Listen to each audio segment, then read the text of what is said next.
Pada malam pertama kami, suamiku bahkan tidak menyentuh ujung jariku. Saat itu, aku hanya berfikir dia kelelahan. Namun, bahkan setelah beberapa hari berlalu, dia tidak pernah sekalipun menatapku dan saat aku menyingkap selimut karena curiga, kebenaran yang mengejutkan mulai terungkap. Tekan tombol subscribe. Bersama Cahaya Emas, saya akan menceritakan kisah yang menyentuh. Cerita dimulai. Saat angin akhir musim gugur menerbangkan daun-daun kering di taman gedung pernikahan, Citra merasakan tangannya yang memegang buket bunga bergetar.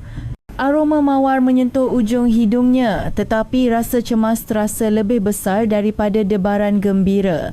Maklum, ini adalah pernikahan yang ia hadapi di usianya yang ke-38. Mempelai wanita, silakan lewat sini. Berjalan di koridor dipandu oleh perencana pernikahan, suara hak sepatunya yang menyentuh lantai marmer terdengar sangat keras. Begitu pula suara gemerisik gaunnya yang menyapu lantai.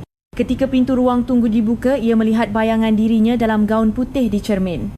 Riasannya sempurna, tetapi ketegangan di matanya tidak bisa disembunyikan. Pintu gedung pernikahan terbuka dan musik prosesi mengalun. Citra berjalan perlahan. Para tamu di kedua sisi menoleh untuk menatapnya. Ia bisa merasakan tatapan kerabatnya. Citra mengangkat kepalanya dan memandang ke altar. Baskara dalam tuksedo hitamnya berdiri di sana. Di usianya yang ke-42, penampilannya tenang dan rapi tetapi terlihat agak kaku. Selama upacara berlangsung, Citra memegang tangan Baskara. Ia merasakan telapak tangannya basah oleh keringat. Pasti dia gugup, fikir Citra. Kedua mempelai silakan saling memasangkan cincin. Sesuai arahan pembawa acara, Baskara memasangkan cincin di jari Citra. Namun, tangannya bergetar halus. Citra pun memasangkan cincin di jari Baskara. Sekarang, silakan berciuman. Baskara dengan hati-hati mengangkat tudung Citra, lalu ia memberikan ciuman singkat di bibirnya. Itu hanya sesaat. Suara tepuk tangan membahana. Setelah upacara selesai, tibalah waktunya untuk sesi foto. Baik, kedua mempelai silakan berdiri di sini. Fotografer memberikan arahan dengan suara ceria. Citra dan Baskara berdiri di depan area foto. Latar belakangnya penuh dengan dekorasi bunga putih dan merah muda. Mempelai pria, bisakah anda berdiri sedikit lebih dekat dengan mempelai wanita? Baskara melangkah satu langkah mendekati Citra, tapi cara berjalannya terasa aneh. Lebih hati-hati dari biasanya, seolah-olah takut terluka. Ia melangkah satu demi satu. Bagus. Sekarang coba berpose secara alami. Meskipun fotografer berkata begitu, Baskara terus berdiri dalam posisi yang sama. Kedua tangan di depan dengan berat badan sedikit condong ke satu sisi. Mempelai pria, tolong berpose sedikit lebih santai. Saya agak canggung di foto. Baskara tersenyum tetapi tidak mengubah posnya. Saat itulah Citra merasa ada yang aneh. Tapi ia mengabaikannya, berfikir, mungkin dia hanya gugup kerana ini hari pertama. Saat itu ia tidak tahu bahawa pose itu bukanlah kebiasaan, melainkan sebuah perisai. Baiklah, kita ambil beberapa foto lagi. Sesi foto berlanjut. Baskara tetap mempertahankan pose yang sama sampai akhir. Kedua tangan di depan dengan berat badan sedikit condong ke kanan. Setelah sesi foto selesai dan saat pindah ke lokasi resepsi, Citra berjalan di koridor bersama Baskara. Langkah Baskara lebih lambat dari biasanya. Melangkah satu kali, berhenti sejenak lalu melangkah lagi. Hubungan keduanya dimulai 2 bulan sebelumnya. Citra pada usia 36 tahun ditinggalkan oleh pria yang sudah bertunangan dengannya. Suatu hari di tengah persiapan pernikahan, pria itu tiba-tiba memutus kontak. Ditinggalkan sendirian tanpa penjelasan yang layak, Citra sempat takut untuk bertemu orang lain. Lalu, melalui seorang teman, ia bertemu Baskara. Saya juga pernah gagal sekali, kata Baskara jujur pada pertemuan pertama mereka. Ia bercerita bahawa pada usia 37 tahun, ia berpisah dengan orang yang dicintainya dan sejak itu hidup sendiri. Dari nada bicaranya yang tenang, Citra merasakan luka yang serupa dengan miliknya. Keduanya tinggal di daerah yang berbeda. Citra bekerja di Jakarta, sementara Baskara di sebuah kota kecil di Jawa Barat. Jadi, pada hari kerja mereka lebih banyak berkomunikasi lewat telefon dan bertemu sebentar di akhir pekan. Semakin dalam hubungan mereka, Citra merasakan rasa aman dari Baskara. Ia merasa Baskara adalah satu-satunya orang yang memahami lukanya.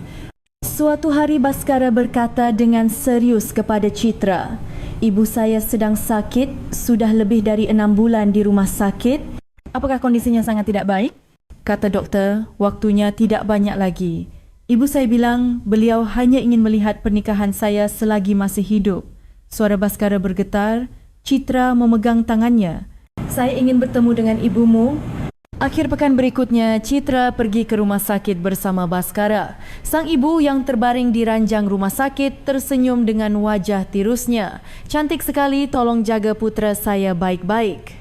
"Ibu akan baik-baik saja. Saya akan merawatnya dengan baik."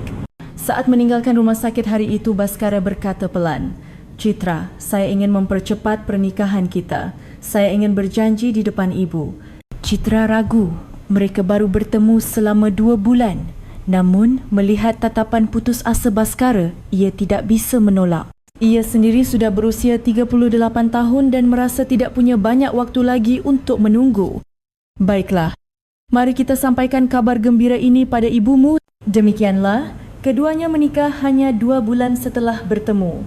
Resepsi dimulai dan orang-orang mulai berdatangan. Ucapan selamat tidak henti-hentinya mengalir. Saat itu teman Citra, Rina, menghampirinya. "Citra, selamat ya." "Terima kasih, Rina." Keduanya berpelukan. Rina berbisik di telinga Citra, "Hei, ayo keluar sebentar, sekarang." "Hah? Sebentar ya?" Rina menarik tangan Citra ke koridor. Koridor itu sepi. Suara tawa orang-orang terdengar dari kejauhan. "Hei, Citra." Rina menatap Citra dengan ekspresi serius. "Kamu benar-benar tidak apa-apa. Bukankah ini keputusan yang terlalu cepat?" "Apanya?" "Pernikahanmu. Kalian baru bertemu 2 bulan." Citra melihat tatapan khawatir Rina. "Aku tahu, tapi ibu Mas Baskara sedang sakit parah." "Aku mengerti perasaannya, tapi tetap saja pernikahan harus dipikirkan dengan matang. Kamu harus mengenal seseorang sebelum menikah dengannya." "Rina, aku juga sudah tidak muda lagi. Aku merasa jika menunggu lebih lama, aku tidak akan punya kesempatan lagi." Rina memegang bahu Citra. "Hei, kamu tahu betapa sulitnya hidupmu terakhir kali. Bagaimana jika hal seperti itu terjadi lagi?" "Kali ini berbeda. Mas Baskara orang yang baik." "Aku tahu dia orang baik, tapi 2 bulan itu terlalu singkat." Rina menghela napas. "Baiklah, ini keputusanmu. Jadi aku tidak akan berkomentar lebih jauh. Tapi jika ada sesuatu yang aneh, segera beritahu aku. Jangan memendamnya sendirian." "Mengerti?" "Iya." "Terima kasih." Citra memeluk Rina. Namun kata-kata Rina meninggalkan sedikit kecemasan di hatinya. Malam harinya mereka kembali ke rumah pengantin baru, sebuah apartemen kecil yang sudah disiapkan Baskara sebelumnya. Setelah membereskan barang-barang dan mandi, waktu sudah menunjukkan pukul 11 malam. Ketika mereka berbaring berdampingan di tempat tidur, jantung Citra berdebar kencang. Ini malam pertama mereka. Namun Baskara perlahan membalikkan badan dan memunggunginya. "Pasti lelah hari ini, ya? Istirahatlah yang nyenyak, Citra." "Iya." "Mas Baskara juga." Citra merasa ada yang aneh tetapi tidak mengatakan apa-apa. Ia hanya menatap punggungnya dan memejamkan mata. Namun, tidur tidak kunjung datang. Hanya suara napas teratur Baskara yang memenuhi ruangan yang sunyi. Malam itu Citra merasakan kecemasan yang tidak dapat dijelaskan, tapi ia tidak tahu apa penyebabnya. Ia mencoba menenangkan diri, berfikir pasti karena kelelahan setelah pernikahan. Besok akan lebih baik. Ia berusaha untuk tidur. Angin akhir musim gugur berhembus dingin di luar jendela, tirai sedikit bergoyang. Baskara tetap tidak bergerak, masih memunggunginya. Citra memejamkan mata dan berfikir, besok pagi akan berbeda. Hari ini adalah hari yang sangat panjang. Kita sekarang adalah suami istri. Seiring berjalannya waktu, kita akan terbiasa satu sama lain. Namun kecemasan malam itu ditakdirkan untuk bertahan lebih lama dari yang dipikirkan Citra. Beberapa hari berlalu setelah pernikahan. Citra mengharapkan manisnya bulan madu, tetapi kenyataannya berbeda. Setiap pagi Baskara pergi bekerja tanpa banyak bicara. Setiap kali Citra membuka mata, Baskara sudah berpakaian. Mas Baskara, sudah mau berangkat? Iya, aku harus berangkat pagi. Kamu bangun pelan-pelan saja ya. Kita sarapan bersama. Aku akan makan di kantor. Makananmu sudah kusiapkan di meja makan. Baskara tersenyum dan berjalan menuju pintu depan. Suara pintu yang tertutup terdengar sangat keras. Citra berdiri sendirian di ruang tamu yang kosong, merasa hampa. Ia duduk di meja makan untuk sarapan. Nasi dan sup yang disiapkan Baskara tertata rapi. Nasi hangat, sup sayur dan telur dadar gulung makanan yang dibuat dengan penuh perhatian, tetapi ia tidak berselera karena makan sendirian. Sore itu, saat membersihkan ruang tamu, Citra menemukan sebuah botol obat di atas meja. Botol plastik putih itu berlabel obat anti-inflamasi pereda nyeri. Kenapa dia minum obat pereda nyeri? Citra mengambil botol obat itu dan memandanginya cukup lama. Baskara tidak pernah mengatakan bahawa ia menderita sakit di bahagian tubuh mana pun. Malam harinya, Baskara pulang. Sambil menyiapkan makan malam, Citra bertanya, "Mas, apa ada yang sakit?" "Tidak, aku baik-baik saja." "Kenapa?" "Ada obat di atas meja." Ekspresi Baskara seketika menegang. Namun, segera berubah menjadi senyum lembut. "Oh, itu. Aku cedera saat berolahraga. Bukan apa-apa." "Cederanya parah?" "Tidak. Sebentar lagi juga sembuh. Jangan khawatir." Baskara tidak berbicara lebih jauh. Keheningan menyelimuti waktu makan malam dan Citra menelan semua pertanyaan yang ingin ia ajukan. Malam tiba. Ketika berbaring di tempat tidur, Baskara melakukan hal yang sama seperti malam pertama, membalikkan badan dan memunggunginya. Citra menatap punggungnya, ingin mengulurkan tangan tetapi berhenti. Ia merasakan adanya jarak. Mengapa terasa begitu jauh? Citra tidak bisa mengerti. Mereka sudah menikah, berbaring di ranjang yang sama, tetapi mengapa terasa begitu jauh? Pada hari ketiga, Citra menyadari sesuatu yang aneh. Keheningan Baskara justru membuatnya merasa nyaman. Ia tidak ingin lagi curiga. Ia merasa ada rahasia besar tetapi ia tidak ingin mengetahuinya. Ia merasa jika tahu, segalanya akan menjadi lebih rumit. Namun, sore itu, sebuah foto yang ia lihat secara tidak sengaja membuat hatinya terasa dingin. Saat merapikan foto-foto pernikahan, ia menemukan satu foto. Itu adalah foto Baskara seorang diri tetapi bayangan yang terpantul di lantai tampak aneh. Bayangannya melebar ke satu sisi seolah-olah bentuknya tidak utuh. Citra memegang foto itu dan memandanginya cukup lama. Jantungnya mulai berdebar kencang. Apa ini? Kenapa bayangannya aneh begini? Tapi ia segera menggelengkan kepala. Pasti hanya salah ambil foto. Mungkin karena sudut cahayanya, Citra menenangkan diri sambil memasukkan foto itu ke dalam album. Malam keempat, saat pergi ke kamar mandi, Citra melewati ruang tamu. Ada cahaya redup di ruang tamu yang gelap. Baskara sedang duduk di sofa. "Mas, kenapa belum tidur?" Baskara menatap Citra dengan ekspresi terkejut. "Oh Citra, aku tidak bisa tidur." "Ada yang dipikirkan?" "Tidak, hanya banyak pikiran saja." Baskara berdiri. Tetapi cara ia berdiri berbeza dari biasanya. Ia memegang sandaran tangan sofa dengan erat dan berdiri perlahan dengan sangat hati-hati. "Kamu tidak apa-apa?" "Iya, tidak apa-apa. Kakiku sedikit kesemutan." Baskara berjalan ke kamar. Cara berjalannya agak tidak wajar, tetapi kerana gelap, tidak terlihat jelas. Pagi hari kelima, saat menjemur pakaian di beranda, Citra menemukan sesuatu yang aneh. Di dalam mesin cuci, ada kaus kaki yang hanya basah di satu sisi. Kaus kaki itu sangat panjang, sampai ke lutut. Citra mengambil kaus kaki itu dan membentangkannya. Ujung kaus kaki yang basah sedikit melar, dan saat ia menciumnya, tercium aroma obat yang samar.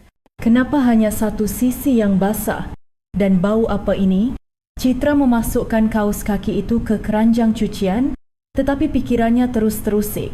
Kecemasan yang tidak bisa dijelaskan mulai menyelimutinya. Pada hari ke-6, saat membersihkan rumah, Citra membuka lemari pakaian di kamar tidur. Pakaian Baskara tergantung rapi di sana. Setelan jas, kemeja, celana. Saat merapikan pakaian, ia menemukan sebuah buku catatan kecil yang jatuh di lantai. Buku itu bersampul kulit hitam. Citra mengambil buku itu dan membukanya. Di halaman pertama tertulis buku harian rehabilitasi. Buku harian rehabilitasi. Saat hendak membalik ke halaman berikutnya, Citra berhenti. Ia merasa tidak pantas melihat barang pribadi suaminya secara diam-diam. Citra meletakkan kembali buku catatan itu ke dalam lemari. Namun kata-kata buku harian rehabilitasi tidak mau hilang dari benaknya. Rehabilitasi? Kenapa ada buku harian rehabilitasi? Malam hari ke-7, Citra menelepon temannya Rina. Hello Rina. Oh, Citra, ada apa? Aku merasa aneh. Apanya? Citra ragu sejenak lalu berkata rasanya suamiku menyembunyikan sesuatu dariku. Menyembunyikan apa? Aku tidak tahu pasti, hanya perasaan saja. Dia minum obat, ada kaus kaki yang aneh dan semacam buku harian rehabilitasi. Rina menghela napas. Hei, sudah kubilang kan, kalian menikah terlalu cepat. Seharusnya kalian saling mengenal dulu. Tapi Mas Baskara bukan orang jahat. Masalahnya bukan baik atau jahat, tapi dia menyembunyikan sesuatu yang besar. Aku tahu. Tapi rasanya aku juga tidak ingin tahu. Apa? Kenapa begitu? Rasanya jika aku tahu, segalanya akan menjadi lebih rumit. Rina terdiam sejenak. Lalu ia berkata dengan hati-hati, Citra, tapi bukankah kamu harus tahu? Seharusnya tidak ada rahasia di antara suami istri. Iya, aku tahu. Jangan menunggu terlalu lama. Mengerti? Ya, terima kasih.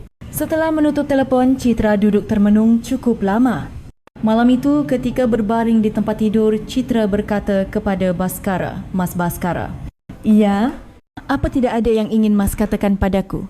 Baskara menjawab sambil tetap memunggunginya. Kenapa kamu bertanya begitu? Hanya saja, sepertinya ada sesuatu yang ingin Mas katakan. Keheningan menyelimuti. Setelah beberapa saat, Baskara berkata pelan, Citra, tolong tunggu sebentar lagi. Untuk apa? Aku akan memberitahumu jika aku sudah siap. Kapan? Segera. Sungguh segera. Baskara tidak menjawab lagi. Citra menatap punggungnya dan memejamkan mata. Beberapa hari berlalu, tetapi jarak antara Citra dan Baskara tidak juga menyempit. Baskara tetap pergi bekerja tanpa banyak bicara di pagi hari dan tidur memunggunginya di malam hari. Citra semakin cemas, namun di saat yang sama, ia juga tidak ingin tahu. Keheningan Baskara justru membuatnya merasa nyaman. Ia takut menghadapi kebenaran. Botol obat di atas meja, bayangan yang melebar di foto, kaus kaki panjang yang hanya basah di satu sisi, buku harian rehabilitasi semuanya seolah ingin mengatakan sesuatu tetapi Citra belum bisa memahami artinya. Angin akhir musim gugur berhembus dingin di luar jendela, suara dedaunan yang jatuh terdengar, musim berganti menuju musim dingin. Beberapa hari berlalu, tetapi jarak di antara keduanya tidak kunjung menyempit. Lebih dari seminggu, situasi tidak membaik, malah semakin aneh. Setiap pagi, Citra bangun sendirian dan duduk di meja makan. Sambil menyantap sarapan yang disiapkan Baskara, ia sering menatap kursi kosong di seberangnya. Sudah lebih dari 10 hari menikah, tetapi mereka belum pernah sekalipun sarapan bersama. Pada hari ke-11, Citra bertanya pada Baskara, Mas Baskara, apa ada masalah akhir-akhir ini? Masalah? Baskara mengalihkan pandangannya dari buku yang sedang ia baca. Hanya saja, Mas terlihat lelah dan seperti ada yang dipikirkan. Tidak, aku baik-baik saja. Sungguh, Mas bisa cerita padaku? Citra, aku sungguh baik-baik saja. Jangan khawatir. Baskara kembali memusatkan perhatiannya pada buku. Citra tidak bisa bertanya lebih jauh. Ia merasa Baskara sedang menghindari percakapan. Malam itu, Citra tidak bisa tidur dan terus gelisah. Baskara yang berbaring di sebelahnya seperti biasa memunggunginya. Terdengar napas teraturnya, tetapi Citra tidak tahu apakah ia benar-benar tidur. Sebenarnya, apa yang dia sembunyikan? Citra menatap langit-langit kamar, tenggelam dalam pikirannya. Keanehan-keanehan yang ia temukan selama 10 hari terakhir muncul satu persatu.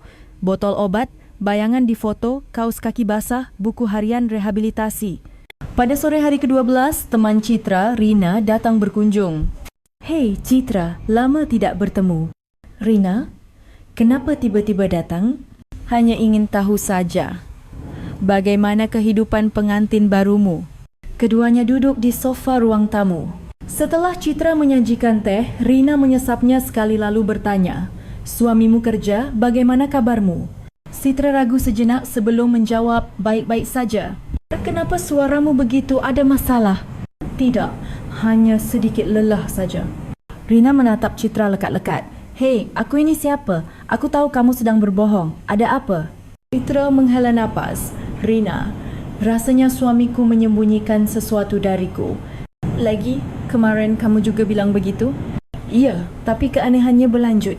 Sudah lebih dari 10 hari, tapi dia masih belum membuka hatinya padaku." "Bagaimana?" "Setiap pagi dia berangkat sendiri, malamnya tidur memunggungiku, dan dia juga tidak mau banyak bicara." Rina meletakkan cangkir tehnya. "Hei Citra, kamu benar-benar tidak apa-apa. Pernikahanmu, bukankah terlalu cepat diputuskan?" Citra tidak bisa menjawab. "Sudah kubilang di hari pernikahanmu, 2 bulan itu terlalu singkat. Kamu harus mengenal seseorang sebelum menikah." "Aku tahu. Lalu, apa rencanamu? Kamu mau terus hidup seperti ini?" Citra menggelingkan kepala. "Aku tidak tahu. Aku hanya akan mencuba menunggu sedikit lebih lama." "Sampai kapan?" "Katanya dia akan memberitahuku jika sudah siap. Dia minta aku menunggu sebentar lagi." Rina memegang tangan Citra. "Hei, jangan menunggu terlalu lama. Seharusnya tidak ada rahasia di antara suami isteri. Mengerti?" "Iya." Setelah Rina pulang, Citra duduk sendirian di sofa. Ia melihat keluar jendela, langit tampak mendung. Sepertinya akan turun hujan. Pada hari ke-14, Citra membuka mesin cuci untuk mencuci pakaian. Dan lagi-lagi ia menemukan kaus kaki panjang itu. Kali ini pun hanya basah di satu sisi. Citra mengambil kaus kaki itu dan memeriksanya lebih teliti. Dari sisi yang basah kembali tercium aroma obat itu. Samar tetapi jelas. Kenapa selalu hanya satu sisi yang basah? Dan bau apa ini? Citra memasukkan kaus kaki itu ke keranjang cucian, tetapi pikirannya terus terusik. Kecemasan yang tidak bisa dijelaskan semakin membesar. Malam itu saat Baskara pulang, Citra memberanikan diri untuk bertanya Mas Baskara. "Iya, aku ingin bertanya sesuatu." Ekspresi Baskara seketika menegang. "Apa?" "Tentang kaus kaki yang Mas pakai. Kaus kaki yang sangat panjang itu." "Iya."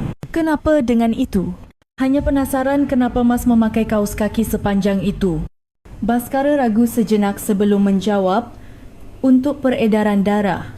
Kalau berdiri terlalu lama saat kerja, kakiku bengkak." "Oh, begitu." Citra ingin bertanya lebih lanjut, tetapi ekspresi Baskara tampak tidak nyaman, jadi ia berhenti. Keheningan menyelimuti waktu makan malam. Hanya suara sendok dan garpu yang terdengar pelan di atas meja. Malam hari ke-15, saat pergi ke kamar mandi, Citra melewati koridor dan melihat cahaya redup dari kamar Baskara. Cahaya itu bocor dari celah pintu. Citra mendekat dengan hati-hati. Mengintip dari celah pintu, ia melihat Baskara duduk di depan meja kerjanya sedang menulis sesuatu. Sesaat kemudian Baskara berdiri, tapi cara ia berdiri berbeza dari biasanya. Ia memegang meja dengan erat dan berdiri perlahan sangat hati-hati. Citra menahan napas. Baskara berjalan perlahan di dalam kamar. Cara ia melangkah satu demi satu seperti orang yang baru belajar berjalan. Kenapa dia berjalan seperti itu? Citra ingin melihat lebih lama tetapi takut ketahuan, jadi ia segera pergi ke kamar mandi. Saat kembali ke tempat tidur, ia tidak bisa tidur. Pemandangan yang baru saja ia lihat terus berputar di benaknya. Pada hari ke-16, Citra memutuskan ia tidak bisa menunggu lebih lama lagi. Ia harus mencari tahu sesuatu. Sore itu, setelah Baskara berangkat kerja, Citra kembali memeriksa seisi rumah. Kali ini, ia membuka laci di kamar tidur. Di dalam laci, ada barang-barang pribadi Baskara. Dompet, jam tangan, pulpen dan di sudut ada sebuah foto kecil. Citra mengambil foto itu. Itu adalah foto Bhaskara di masa mudanya bersama seseorang. Ia tersenyum cerah. Tetapi bahagian bawah foto itu sobek seolah-olah seseorang telah dihapus. Kapan foto ini diambil? Kenapa sobek? Citra meletakkan kembali foto itu ke laci. Tapi di dalam hatinya, pertanyaan semakin menumpuk. Malam harinya, saat Bhaskara pulang, Citra kembali bertanya, "Mas Bhaskara, apa benar-benar tidak ada yang ingin Mas katakan padaku?" Bhaskara berhenti melepas sepatunya di pintu depan dan menatap Citra. "Kenapa kamu terus bertanya begitu?" "Hanya saja, sepertinya Mas menyembunyikan sesuatu." "Citra," suara Bhaskara bergetar. "Aku tidak menyembunyikan. Aku hanya belum siap untuk bicara." "Kapan Mas akan siap?" "Segera." "Tolong, tunggu sedikit lebih lama lagi." Bhaskara masuk ke kamarnya. Citra ditinggalkan sendirian di ruang tamu.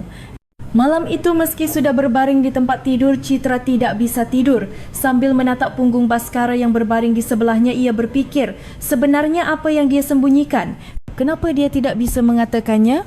Selama lebih dari seminggu, Citra menemukan banyak keanehan, tetapi ia masih belum tahu apa arti semua itu. Botol obat di atas meja, bayangan yang melebar di foto, kaus kaki yang hanya basah di satu sisi, buku harian rehabilitasi, cara berjalan yang hati-hati dan punggung yang selalu ia lihat setiap malam.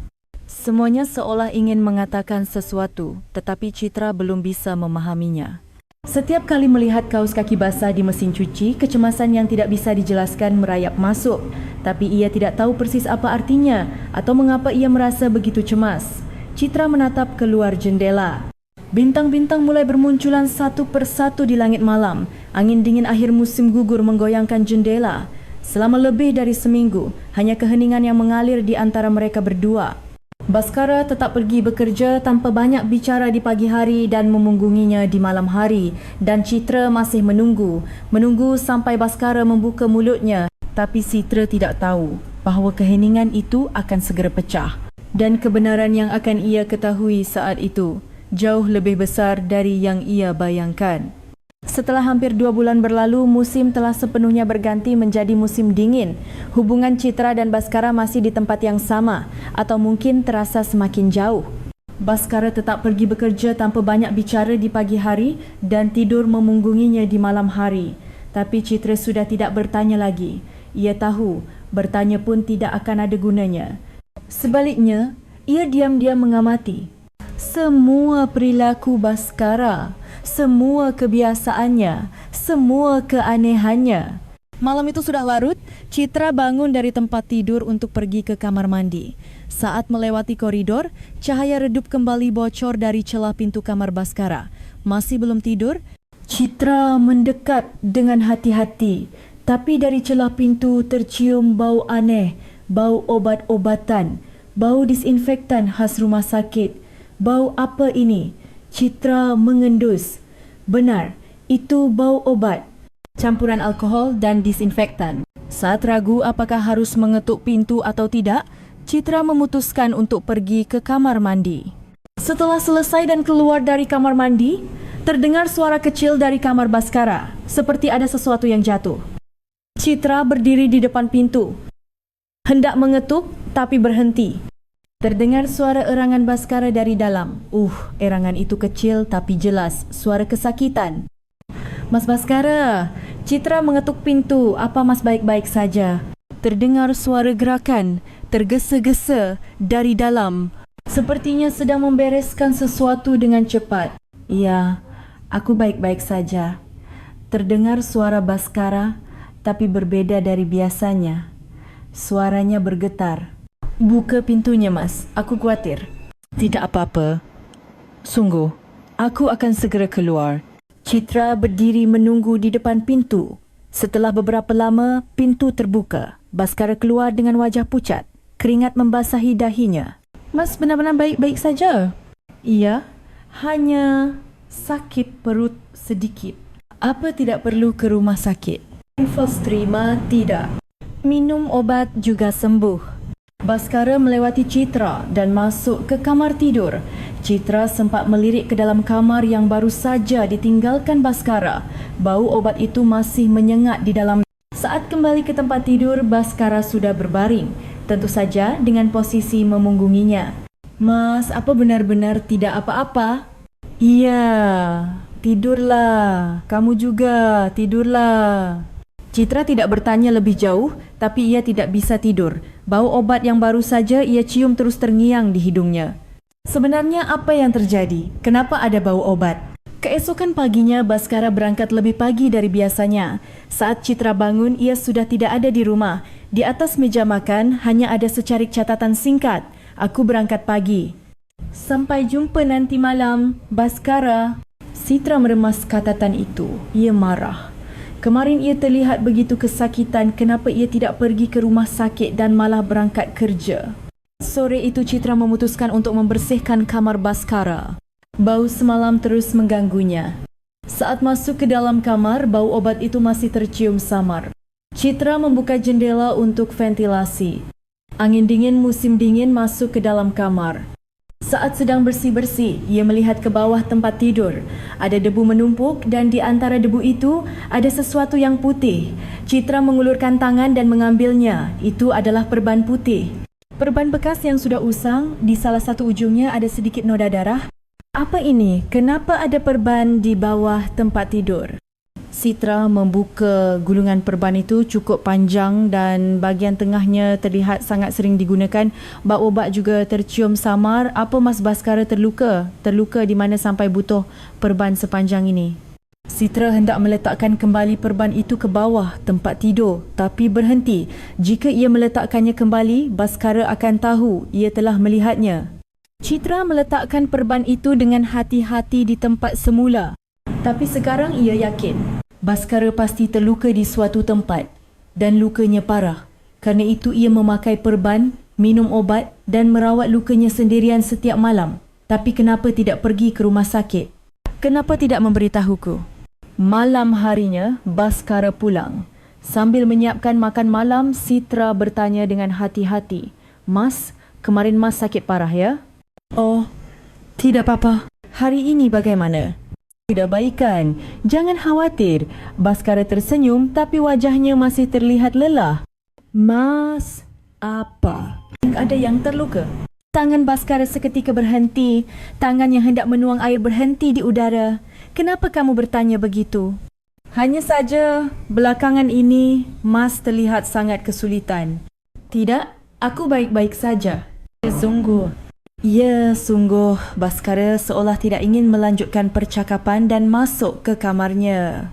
Malam itu Citra kembali tidak bisa tidur hingga larut. Perban yang ia temukan di bawah tempat tidur terus berputar di benaknya. Sebenarnya terluka di mana? Kenapa dia menyembunyikannya? Sekitar pukul 10 malam, Citra merasa haus dan pergi ke dapur. Saat minum air dan kembali, ia kembali melihat cahaya dari kamar Baskara. Citra mendekat dengan diam-diam. Mengintip dari celah pintu, ia melihat Baskara duduk di depan meja kerjanya, sedang melakukan sesuatu tapi kerana sudutnya tidak terlihat jelas. Tapi tiba-tiba Baskara menundukkan kepalanya dan kembali mengerang. Citra menahan napas. Baskara memegang meja dengan erat, sepertinya sedang menahan sakit. Setelah beberapa lama, Baskara kembali mengangkat kepalanya dan berdiri perlahan. Dengan sangat hati-hati, memegang meja dengan erat. Citra segera menjauh. Ia takut ketahuan. Saat kembali berbaring di tempat tidur, fikiran Citra campur aduk. Hal-hal yang ia temukan hari ini seperti potongan puzzle yang berserakan. Bau obat, erangan, perban di bawah tempat tidur dan cara berdiri yang hati-hati. Semuanya seolah ingin mengatakan sesuatu, bahawa Baskara terluka parah di suatu tempat dan ia mati-matian menyembunyikannya. Kenapa? Kenapa dia menyembunyikannya? Aku ini istrinya, kenapa dia tidak memberitahuku? Malam berikutnya sama saja. Dari kamar Baskara kembali tercium bau obat. Citra tidak tahan lagi dan mengetuk pintu. Mas Baskara? Ya, Eda, apa? Setiap malam Mas melakukan apa di dalam? Tidak ada apa-apa. tapi tidak cium bau obat. Keheningan menyelimuti. Setelah beberapa lama, pintu terbuka. Baskara keluar dengan wajah pucat. Citra, ini hanya untuk pengobatan. Pengobatan? Mengobati apa? Bukan apa-apa. Sebentar lagi juga sembuh. Mas, aku ini isterimu. Tolong beritahu aku. Baskara menatap Citra. Tatapannya goyah. Sepertinya ia ingin mengatakan sesuatu, tapi akhirnya ia bungkam. Tolong tunggu sebentar lagi. Ku mohon. Suara Baskara bergetar. Citra merasakan ketakutan dalam getaran itu bahawa Baskara sedang takut akan sesuatu. Malam itu, Citra memutuskan ia tidak bisa menunggu lebih lama lagi. Ia harus memastikannya sendiri. Jika ada kesempatan, saat Baskara tidur, ia harus melihatnya sendiri. Apa yang ia sembunyikan, di mana lukanya, kenapa ia begitu mati-matian menyembunyikannya, ia harus menyingkap selimutnya untuk mencari tahu. Setelah hampir 2 bulan, kecurigaan Citra berubah menjadi kepastian. Baskara jelas menyembunyikan sebuah rahasia dan rahasia itu ditakdirkan untuk segera terungkap. Pukul 2 dini hari, hujan mulai turun di luar. Suara hujan mengetuk jendela. Tik, tik. Suara yang awalnya kecil perlahan menjadi semakin keras. Citra terbangun dari tidurnya. Saat membuka mata, ia melihat langit-langit kamar. Cahaya lampu jalan yang samar menyusup melalui celah tirai, menciptakan bayangan yang bergoyang di langit-langit. Ia menoleh ke samping. Baskara sedang tidur nyenyak. Seperti biasa, dengan posisi memunggunginya. Terdengar napas teraturnya. Punggungnya yang tertutup piyama naik turun perlahan. Citra kembali menatap langit-langit. Suara hujan memenuhi ruangan. Angin juga mulai berhembus di luar. Terdengar suara dahan pohon yang membentur jendela. Di luar gelap gulita. Kegelapan malam musim dingin menyelimuti dengan pekat. Hanya cahaya lampu jalan yang samar, sangat samar menyusup melalui celah tirai. Citra menatap punggung Baskara. Selimut menutupi tubuhnya. Dari bahu hingga ujung kaki tertutup sepenuhnya. Pemandangan yang sama seperti biasanya. Tapi hari ini berbeza. Kecurigaan yang menumpuk selama 2 bulan terakhir menekan hatinya. Botol obat di atas meja, bayangan yang melebar di foto, kaus kaki yang hanya basah di satu sisi, buku harian rehabilitasi, bau obat, erangan, perban putih di bawah tempat tidur, cara berjalan yang hati-hati, keengganannya menaiki tangga, penolakannya untuk berjalan-jalan. Semuanya seolah ingin mengatakan sesuatu, tapi Citra masih belum tahu apa artinya. Hari ini aku harus memastikannya. Jantung Citra berdebar kencang, dadanya berdebar-debar, tangannya gemetar, bibirnya kering kerontang. Ia mencoba membasahi bibirnya dengan lidah, tapi bibirnya kembali kering. Tapi ia tidak bisa menunggu lebih lama lagi. Ia sudah bersabar dan menunggu selama lebih dari 2 bulan. Sekarang ia harus tahu. Citra dengan hati-hati bangkit. Ia bergerak sangat perlahan agar tidak membangunkan Baskara. Ia berhati-hati agar pegas tempat tidur tidak berderit. Dengan perlahan memindahkan berat badannya, ia mengambil posisi duduk. Suara hujan di luar semakin deras. Suara guntur juga terdengar samar. Guntur rendah yang menggema dari kejauhan. Citra berlutut dan menatap Baskara. Baskara masih tidur nyenyak. Napasnya masih teratur. Sesekali ia sedikit mendengkur. Citra menatap wajah Baskara. Wajahnya yang tertidur tampak damai. Tidak ada ekspresi tegang seperti yang ia lihat di siang hari. Kerutan di dahinya juga mengendur. Maafkan aku, Mas Baskara. Tapi aku harus tahu. Citra mengulurkan tangannya. Ujung jarinya menyentuh ujung selimut. Ia merasakan sentuhan kain yang dingin. Kain selimut yang lembut tapi di tangan Citra saat ini terasa sedingin es. Jantungnya berdebar semakin kencang. Begitu kencang hingga ia sulit bernapas. Terdengar suara dug-dug-dug-dug di telinganya. Suara detak jantungnya sendiri. Citra perlahan memegang selimut. Dengan ibu jari dan telunjuk, ia menjepit ujung selimut. Sangat perlahan agar tidak menimbulkan suara. Suara hujan semakin keras. Angin menggoyangkan jendela. Wush! Terdengar suara angin. seolah-olah ada seseorang yang bersiul di luar. Citra menarik napas dalam-dalam dan perlahan, sangat perlahan, ia mulai menyingkap selimut. Pertama, terlihat kaki Baskara, kaki kanannya. Ia memakai kaus kaki katun hitam, kaki yang normal. Bentuk jari-jari kakinya sedikit terlihat dari balik kaus kaki. Citra terus menyingkap selimut. Lebih perlahan, lebih hati-hati. Tangannya gemetar hingga selimut sedikit bergoyang. Terlihat pergelangan kaki kanannya, kakinya, betisnya, hingga ke lutut. Semuanya normal. Kaki normal yang terlihat di bawah celana piyama. Tapi sisi kirinya berbeda. Di sisi kiri ada kaus kaki panjang itu. Kaus kaki putih panjang hingga di atas lutut. Kaus kaki yang sama yang selalu ia lihat saat mencuci, yang hanya basah di satu sisi. Tangan Citra semakin gemetar, tapi ia tidak bisa berhenti. Ia menyingkap selimut lebih jauh lagi. Dan saat itu Citra melihatnya. Terlihat perban putih. Perban putih yang dililitkan beberapa lapis di atas kaus kaki. Perban medis, dimulai dari tepat di bawah lutut hingga ke pergelangan kaki, terbungkus rapat. Perbannya terlihat bersih, tapi ujung-ujungnya sedikit usang. Ada bekas sering digunakan. Napas Citra menjadi sesak, tapi ia terus menyingkap selimut. Tapi bukan itu saja. Saat melihat bahagian bawah perban, di bawah pergelangan kaki, tubuh Citra membeku. Di sana, tidak ada kaki. Tepatnya, bukan kaki sungguhan. Ada kaki buatan berwarna kulit yang terlihat licin dan keras. Kaki palsu yang terbuat dari plastik dan logam. Di bahagian pergelangan kaki terlihat sendi logam, berkilauan samar saat terkena cahaya. Bentuk jari-jari kaki juga ada, tapi bukan jari-jari kaki sungguhan. Jari-jari kaki yang terbuat dari plastik yang tidak bisa bergerak. Napas Citra seakan berhenti. Waktu berhenti. Suara hujan, suara guntur, suara angin, semua suara lenyap. Telinganya menjadi tuli, seolah-olah masuk ke dalam air. Citra membeku di tempat. Tangan yang memegang selimut, posisi berlutut, semuanya berhenti. Ia seakan tidak bernapas. Ini apa? Pikiran Citra menjadi kosong. Tidak ada yang bisa ia pikirkan. Hanya pemandangan di depan matanya yang begitu jelas. Perban putih dan di bawahnya, kaki buatan.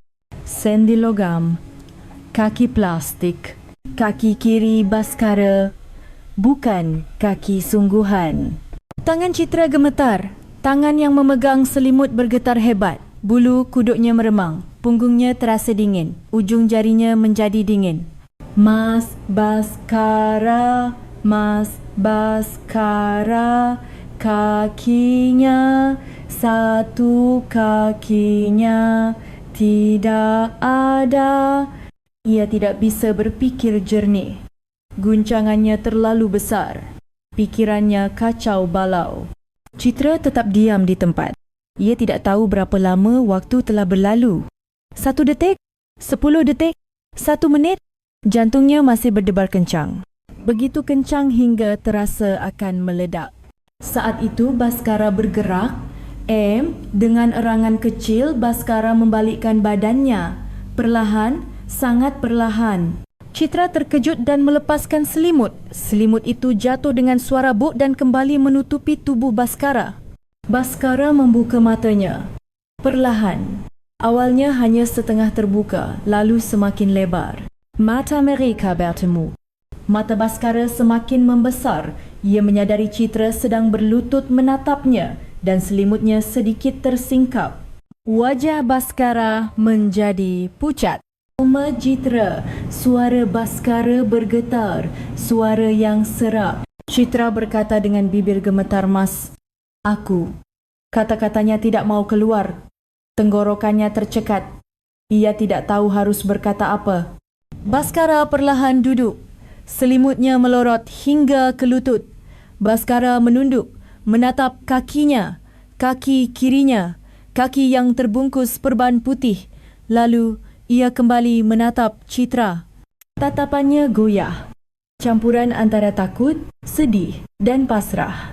Sudah lihat, suara Baskara pelan. Hampir tak terdengar. Lirih seperti akan terbawa angin. Citra mengangguk. Perlahan, air mata mulai menggenang di matanya. Matanya terasa panas. Baskara memejamkan mata dan menghela napas panjang. Seolah-olah melepaskan napas yang telah lama ia tahan. Bahunya merosot.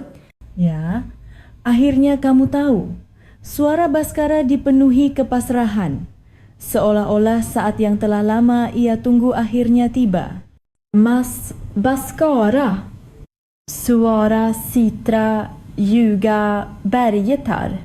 Maafkan aku, Citra, karena telah menyembunyikannya. Baskara menyingkap sendiri selimutnya, memperlihatkan kedua kakinya sepenuhnya, kaki kanan dan kaki kiri, bagian yang terbungkus perban putih dan di bawahnya. Kaki buatan. Air mata Citra mengalir, membasahi pipinya hingga ke dagu. Ia sendiri tidak tahu persis mengapa ia menangis. Apakah karena sedih, karena guncangan, atau karena memikirkan betapa beratnya beban yang ditanggung Baskara selama ini? Sejak kapan? Tanya Citra dengan suara bergetar. Beberapa tahun yang lalu, jawab Baskara dengan tenang. Tapi ada emosi dalam suaranya, ada kecelakaan. Saat itu aku kehilangan kaki kiriku dari bawah lutut. Kecelakaan apa? Kecelakaan lalu lintas.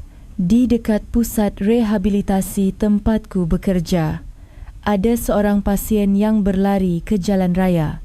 Aku mencoba menghentikannya. Suara Baskara terputus sejenak. Aku tertabrak mobil.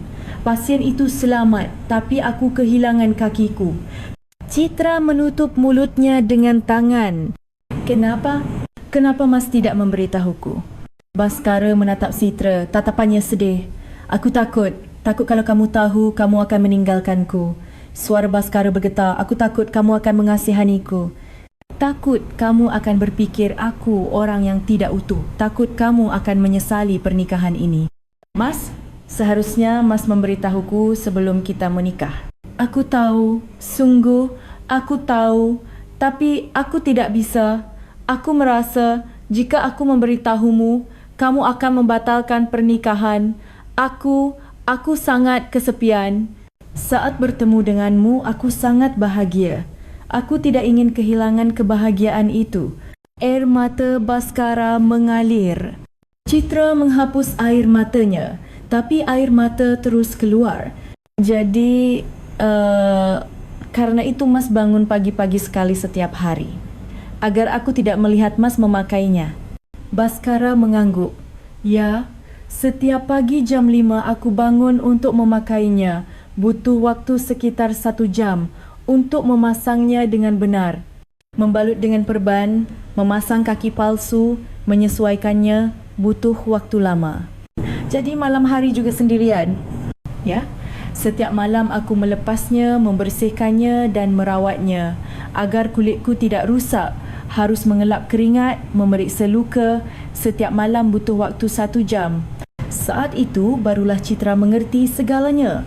Cara berjalan yang hati-hati, bayangan yang melebar di foto, keengganannya menaiki tangga, penolakannya untuk berjalan-jalan. Semuanya terjawab.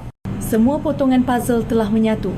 Mas Baskara, maafkan aku Citra. Sungguh maafkan aku. Air mata Baskara juga terus mengalir.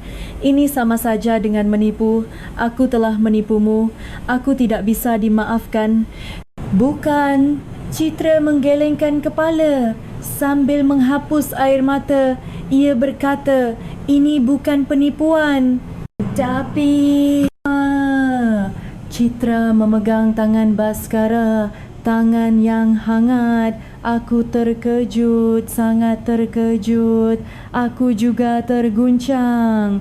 Tapi aku tidak berfikir ini penipuan. Aku mengerti kenapa Mas tidak bisa memberitahuku.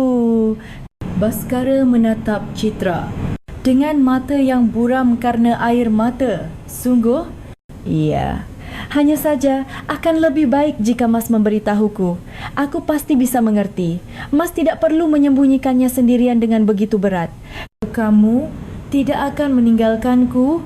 Suara Baskara bergetar, penuh dengan permohonan. Citra menggenggam tangan Baskara lebih erat. Aku tidak akan pergi. Aku menikah dengan Mas Baskara, bukan dengan kaki Mas Baskara. Aku mencintai Mas Baskara sebagai seorang pribadi. Baskara menangis tersedu-sedu. Air mata yang ia tahan selama lebih dari 2 bulan tumpah ruah. Bahunya berguncang. Citra ikut menangis. Ia memeluk Baskara dengan erat. Di luar, hujan masih turun. Suara hujan menyelimuti tangisan mereka berdua. Pukul 2 dini hari. Saat selimut itu tersingkap, segalanya berubah.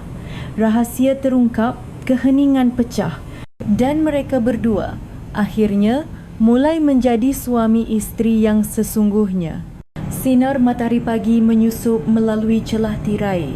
Hujan semalam telah berhenti dan langit cerah membentang.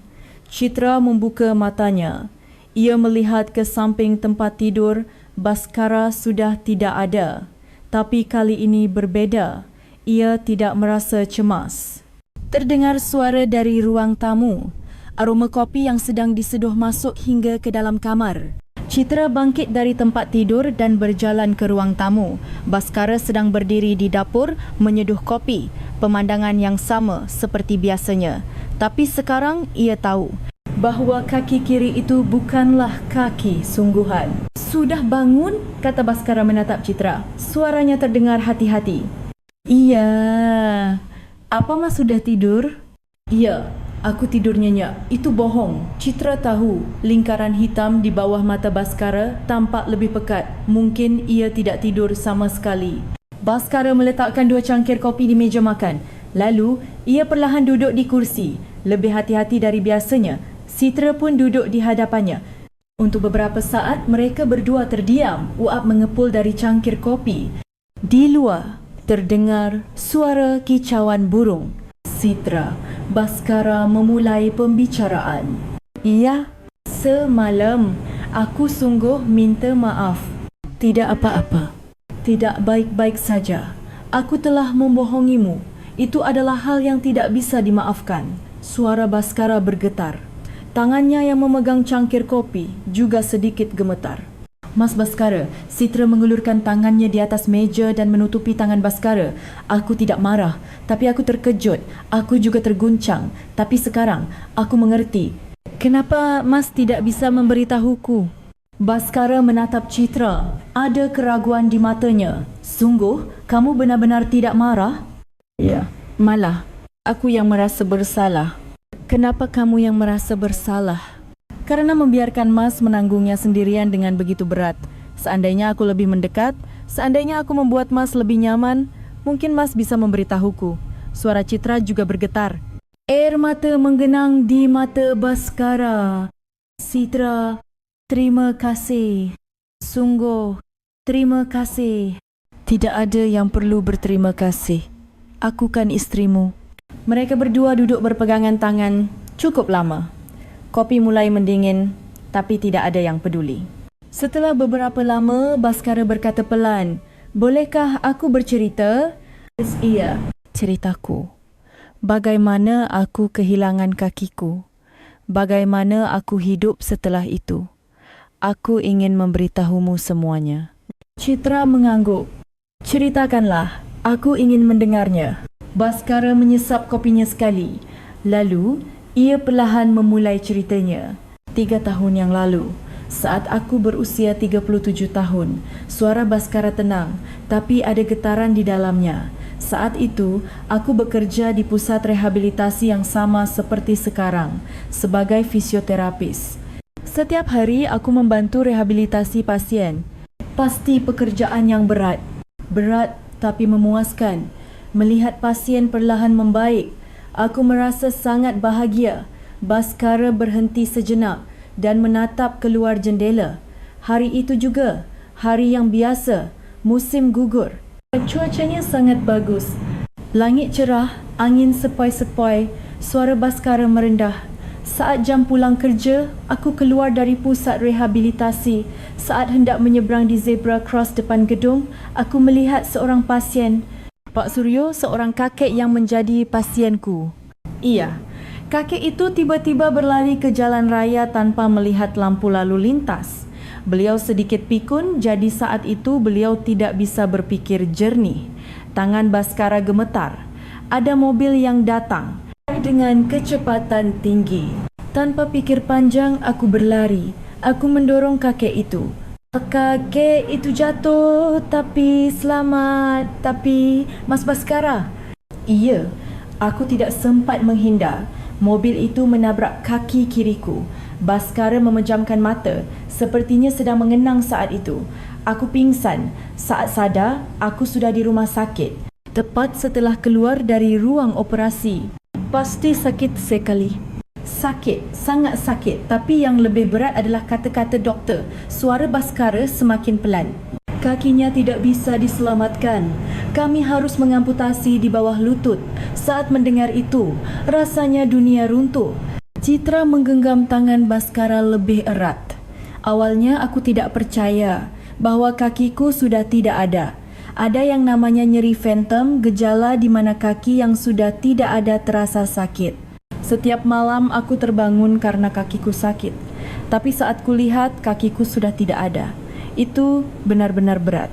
Air mata Baskara mengalir. Rehabilitasi juga berat. Belajar memakai kaki palsu, belajar berjalan lagi, seperti bayi yang baru belajar berjalan, jatuh dan jatuh lagi, berkali-kali jatuh.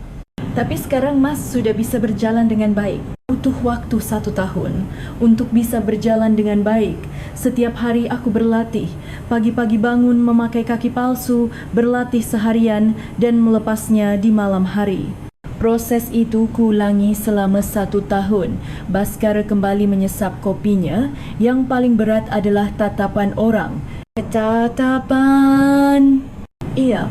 Semua orang menatapku dengan tatapan kasihan. Kasihan sekali di usia muda. Kasihan, pasti berat. Mendengar kata-kata seperti itu membuat hatiku sakit. Aku tidak ingin menjadi orang yang dikasihani. Suara Baskara dipenuhi kepahitan. Jadi aku menghindari orang. Aku tidak suka keluar rumah, tidak suka bertemu siapapun. Aku hanya di rumah saja. Jadi pacaran juga. Iya, aku tidak bisa pacaran atau lebih tepatnya tidak mau. Jika bertemu seseorang, suatu saat aku harus memberitahukan fakta ini kan? Aku takut. Bagaimana orang itu akan melihatku? Apakah dia akan pergi? Baskara menatap Citra. Lalu, aku bertemu denganmu. Citra juga menatap Baskara. Saat bertemu denganmu, aku merasa bahagia setelah sekian lama. Kamu memahami lukaku, karena kamu juga punya luka. Kita bisa saling menghibur. Aku juga begitu. Tapi aku tidak bisa memberitahukannya tentang kakiku. Aku merasa jika aku memberitahukannya, kamu akan pergi. Jadi aku menyembunyikannya, terus menyembunyikannya. Suara Baskara bergetar. Saat kita harus segera menikah karena sakitnya ibuku, aku tahu aku harus memberitahukannya. Tapi aku tidak bisa. Aku ingin berjanji di depan ibuku dan aku ingin hidup bersamamu. Jadi aku menikah begitu saja. Mas Baskara. Setelah menikah pun, setiap hari aku cemas. Aku tahu suatu saat akan ketahuan. Jadi aku semakin berhati-hati. Bangun pagi-pagi, merawatnya sendirian di malam hari. Tidur memunggungimu. Berat, tapi aku tidak punya pilihan. Baskara menunduk. Tapi semalam, ketahuan juga. Hal yang paling aku takuti terjadi. Keheningan menyelimuti. Citra menggenggam tangan Baskara dengan erat. Mas Baskara, angkat kepalamu. Baskara perlahan mengangkat kepalanya.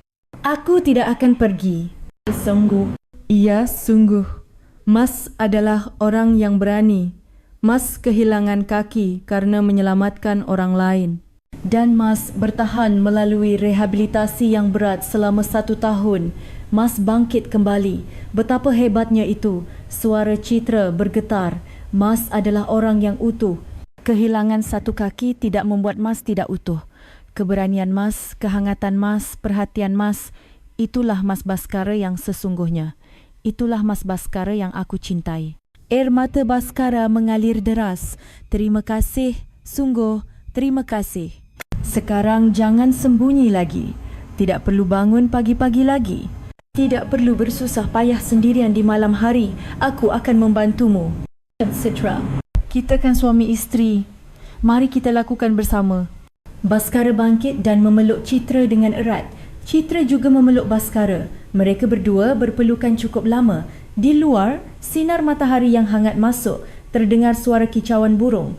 Hujan semalam telah benar-benar berhenti dan dunia tampak cerah dan bersih. Pagi yang sunyi diisi dengan pengakuan dan dinding di antara mereka berdua runtuh. Sekarang mereka bisa menjadi suami isteri yang sesungguhnya. Baskara kembali menyeduh kopi, membuang kopi yang sudah dingin dan membuat yang baru. Citra diam-diam memperhatikan gerakan Baskara. Sekarang ia tahu, gerakan kaki kirinya sedikit berbeza. Sedikit lebih hati-hati, sedikit lebih waspada daripada kaki kanannya. Tapi itu adalah gerakan yang sudah biasa, hasil dari latihan selama 3 tahun. Baskara kembali dengan kopi baru dan duduk. Citra, ayah, aku ingin menceritakan lebih banyak tentang hari itu. Apa tidak apa-apa? Tentu saja. Ceritakanlah. Baskara menyesap kopinya sekali dan perlahan memulai ceritanya. Kalau kupikir-pikir sebelum kejadian itu, aku adalah orang yang sangat biasa. Suara Baskara tenang, tapi ada sedikit kerinduan di dalamnya. Setiap pagi jam 6, aku bangun untuk lari pagi, 5 kilometer. Aku suka berlari, aku suka perasaan membelah angin, perasaan berkeringat. Citra mendengarkan dengan tenang. Di akhir pekan, aku juga sering mendaki gunung bersama teman-teman. Gunung Gede, Pangrango, Salak, gunung-gunung di sekitar sini sudah kudatangi semua. Pemandangan dari puncak benar-benar indah. Baskara berhenti sejenak dan menatap keluar jendela. Saat itu, aku menganggapnya biasa saja. Berjalan dengan 2 kaki, berlari, menaiki tangga, semuanya biasa saja. Aku tidak pernah bersyukur. Semua orang begitu. Iya, semua orang begitu. Sampai mereka kehilangannya. Suara Baskara merendah. Hari itu juga hari yang sangat biasa. Musim gugur, pertengahan Oktober kalau tidak salah. Cuacanya sangat bagus. Langit cerah, daun-daun mulai berubah warna. Baskara memejamkan mata. Sepertinya sedang mengenang hari itu. Pagi harinya aku membantu fisioterapi pasien. Pak Suryo juga datang hari itu. Beliau sedang dalam masa pemulihan setelah terkena strok. Aku membantunya berlatih berjalan. Kakek itu sudah banyak membaik ya? Iya, banyak sekali. Pertama kali datang, beliau masih di kursi roda, tapi hari itu beliau sudah bisa berjalan hanya dengan tongkat. Aku sangat senang. Usahaku tidak sia-sia. Baskara tersenyum, tapi senyum yang sedih. Saat makan siang, aku makan bersama rekan-rekan di warung makan dekat pusat rehabilitasi. Aku makan soto ayam kalau tidak salah.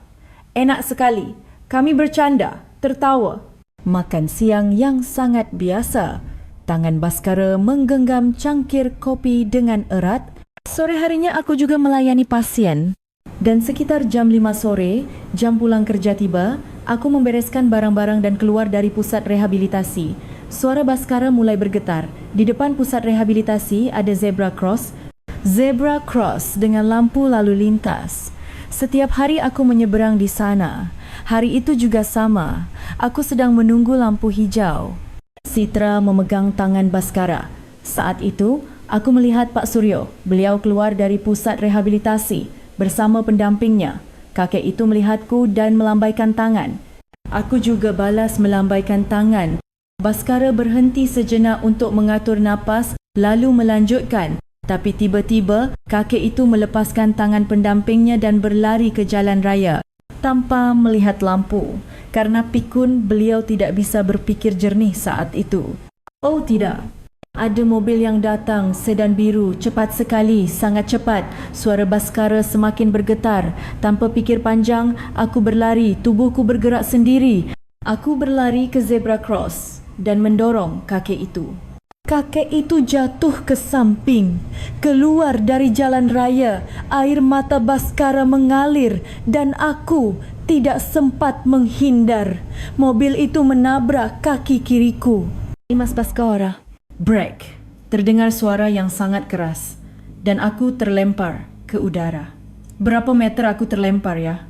Lalu aku jatuh ke tanah, di atas aspal. Baskara memejamkan mata. Sakit. Sangat sakit. Kakiku, masagu kaki kiriku, sakit seperti terbakar. Sepertinya aku berteriak. Aku mendengar orang-orang berteriak. Aku juga mendengar seseorang menelepon ambulans. Citra menangis sambil menggenggam tangan Baskara dengan erat. Lalu aku melihat kakiku. Kaki kiriku, suara Baskara tercekat. Bengkok dengan aneh. Arahnya aneh. Banyak darah keluar. Sangat banyak. Dan aku melihat tulang. Tulang yang patah menembus kulit. Mas, kalau tidak kuat, tidak usah dilanjutkan. Tidak apa-apa. Aku ingin menceritakannya. Aku ingin menceritakan semuanya padamu. Baskara menghapus air matanya. Ambulans datang. Aku tidak tahu berapa lama. 10 menit, 20 menit. Aku kehilangan kesadaran waktu. Petugas ambulans menaikkanku ke tandu. Sakit. Setiap kali digerakkan, kakiku sangat sakit.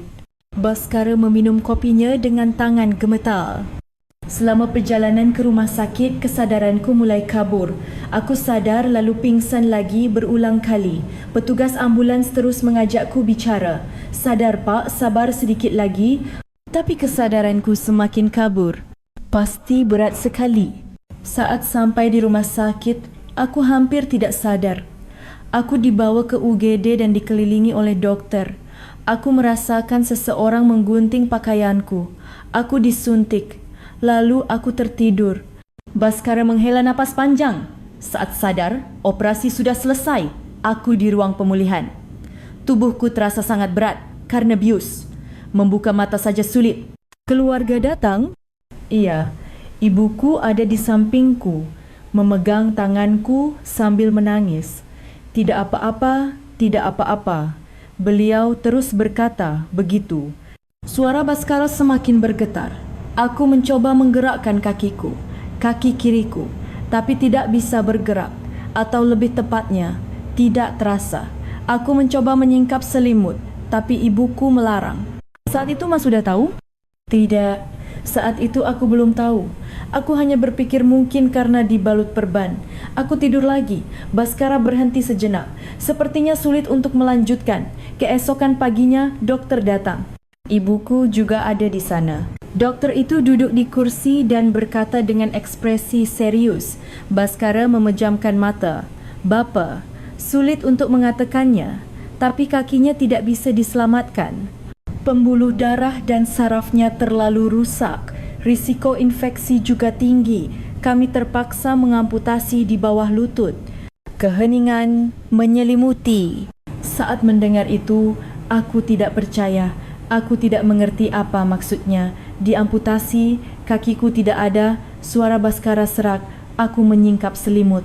Ibuku melarang, tapi aku tetap menyingkapnya. Dan aku melihatnya, kaki kiriku berakhir di bawah lutut, terbungkus rapat dengan perban putih. Hanya itu. Citra menangis sambil memeluk Baskara. Sepertinya aku berteriak. Menangis. Aku tidak ingat persis. Rasanya dunia runtuh, hidupku berakhir. Baskara juga memeluk Citra sambil menangis. Setelah itu aku di rumah sakit selama sebulan, menunggu lukanya sembuh. Setiap malam aku tersiksa oleh nyeri phantom. Kaki yang tidak ada terasa sakit. Aku ingin menggerakkan jari-jari kaki, tapi tidak bisa. Aku ingin menggaruk kaki, tapi tidak ada kaki untuk digaruk. Rasanya mau gila. Pasti berat sekali. Setelah pulang dari rumah sakit, aku harus memakai kursi roda. Untuk memakai kaki palsu, lukanya harus benar-benar sembuh. Aku di kursi roda selama 3 bulan. Pergi ke kamar mandi. Mandi. Semuanya sulit. Baskara menghapus air matanya. Ibuku banyak membantu. Setiap hari menyiapkan makanan, membantu mandi. Ibuku pasti juga berat, tapi beliau tidak menunjukkannya. Malah beliau memberiku semangat. Kamu bisa bangkit lagi. Tidak apa-apa. Saji Izri said, ibu yang baik. Iya, aku sangat berterima kasih. Tanpa ibuku, aku tidak akan sanggup. Baskara mengangkat kepalanya dan menatap Citra. 3 bulan kemudian, aku memakai kaki palsu. Awalnya aneh sekali.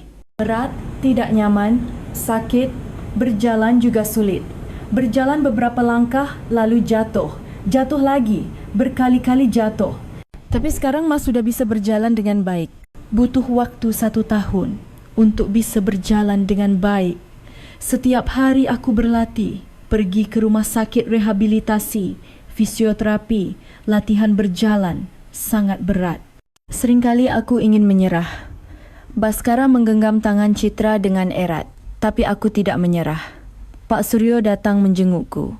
Setelah beliau pulang dari rumah sakit, beliau datang sambil membungkuk dan menangis. Gara-gara menyelamatkan nyawa saya, bapa jadi begini. Kakek itu selamat ya. Iya, syukurlah beliau selamat karena aku mendorongnya. Melihat kakek itu datang, aku berpikir bahwa apa yang kulakukan itu berarti aku tidak menyesal. Baskara tersenyum. Jadi aku bangkit kembali. Aku menjalani terapi rehabilitasi dengan giat, belajar berjalan lagi. Dan 1 tahun kemudian, aku bisa bekerja kembali ke pusat rehabilitasi. Kali ini bukan sebagai pasien, tapi sebagai terapis. Hebat sekali, Mas Baskara. Tidak, aku hanya ingin hidup. Aku tidak ingin menyerah. Mereka berdua berpelukan cukup lama. Waktu-waktu sebelum kejadian itu, waktu-waktu yang hilang. Tapi Baskara bangkit kembali. Dan sekarang ia bersama Citra. Sejak sore itu, cuaca mulai mendung. Citra menatap keluar jendela dan berkata, "Sepertinya mau hujan." Iya, sepertinya begitu. Suara Baskara sedikit menegang. Citra menyadarinya. Mas merasa berat kalau hari hujan? Baskara ragu sejenak lalu mengangguk. Iya, sedikit. Kalau hujan, aku jadi teringat hari itu. Hari kecelakaan itu, apa hari itu juga hujan? Tidak. Hari itu cerah. Tapi kalau mendengar suara hujan, entah kenapa aku jadi cemas. Rasanya seperti mendengar kembali suara-suara hari itu. Citra memegang tangan Baskara. Tidak apa-apa. Aku ada di sampingmu. Baskara tersenyum, tapi di matanya masih ada kecemasan. Sekitar jam 3 sore, hujan mulai turun. Awalnya gerimis, tetes-tetes hujan kecil yang jatuh di jendela. Baskara sedang duduk di sofa membaca buku. Tapi terlihat jelas ia tidak bisa berkonsentrasi. Ia terus menatap keluar jendela dan tidak membalik halaman bukunya. Citra menyiapkan teh di dapur. Ia pikir teh hangat bisa membuat Baskara sedikit lebih tenang. Mas, mau teh? Iya, terima kasih. Saat Citra hendak membawa teh ke ruang tamu, bruk, terdengar suara keras dari ruang tamu. Mas Baskara. Citra bergegas ke ruang tamu. Cangkir teh ia letakkan begitu saja di wastafel dapur. Baskara tergeletak di lantai, jatuh di lantai ruang tamu di samping sofa. Mas, Citra berlari dan berlutut di samping Baskara. Tidak apa-apa terluka. Baskara menggertakkan giginya. Wajahnya pucat, keringat dingin membasahi dahinya. Tidak apa-apa. Aku salah langkah. Suara Baskara bergetar. Jelas sekali ia kesakitan. Terluka di mana? Sakit di mana? Ke kaki kiri. Citra melihat kaki kiri Baskara. Dari balik celana tidak terlihat ada yang aneh, tapi Baskara memegangi bagian bawah lututnya. Kaki palsunya bergeser. Aku mau berdiri, tapi kehilangan keseimbangan. Baskara mencoba bangkit perlahan, tapi ia kembali terduduk. Terdengar suara erangan. Mas, jangan dipaksa, aku bantu. Tidak apa-apa, aku bisa sendiri. Baskara menopang tubuhnya dengan tangan di lantai dan mencoba berdiri lagi. Tapi saat ia menumpukan berat badannya pada kaki kiri, ia kembali kehilangan keseimbangan. Citra segera menahannya. Mas, come on, biar aku bantu. Baskara menatap Citra. Di matanya ada rasa frustrasi. Citra, maafkan aku. Kenapa minta maaf? Karena menunjukkan sisi yang lemah ini. Bahkan tidak bisa berdiri. Suara Baskara serak. Ini bukan lemah. Siapapun bisa jatuh. Aku akan bantu. Kita berdiri bersama. Citra menyampirkan lengan Baskara di bahunya dan perlahan berdiri. 1, 2, 3.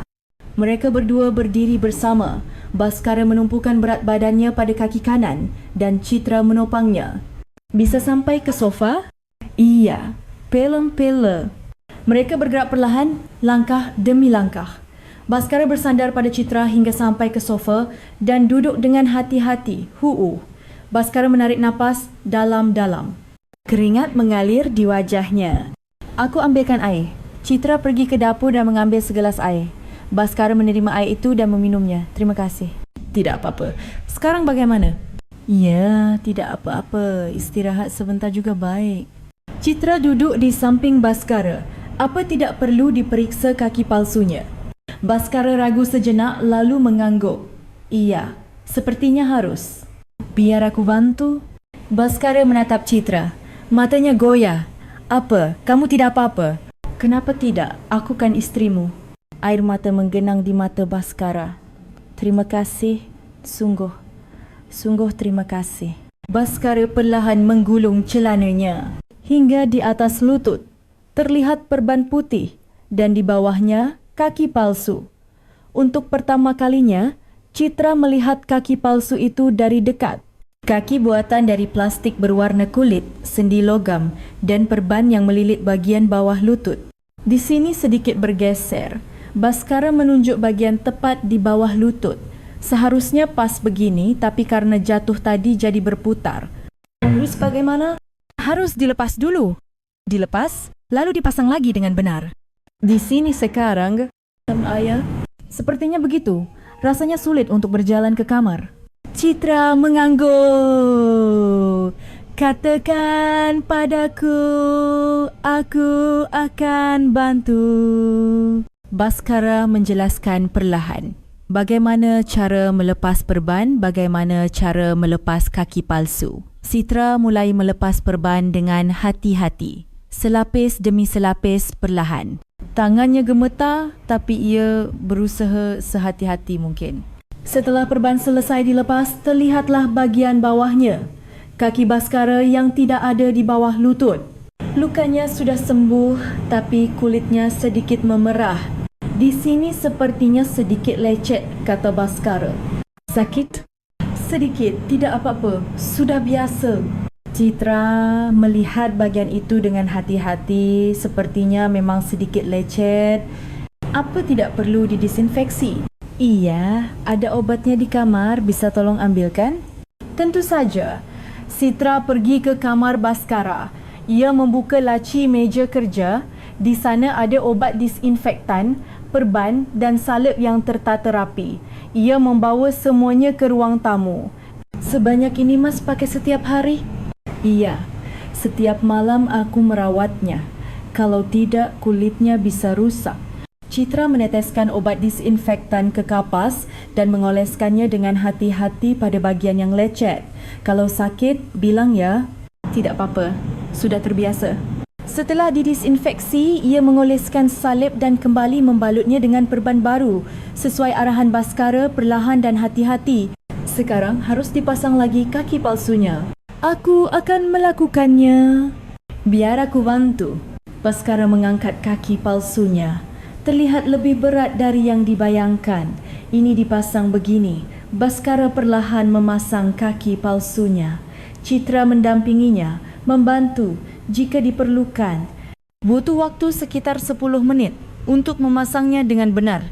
Sudah selesai, Baskara berdiri perlahan, berjalan beberapa langkah lalu mengangguk. Sekarang sudah baik, terima kasih Citra.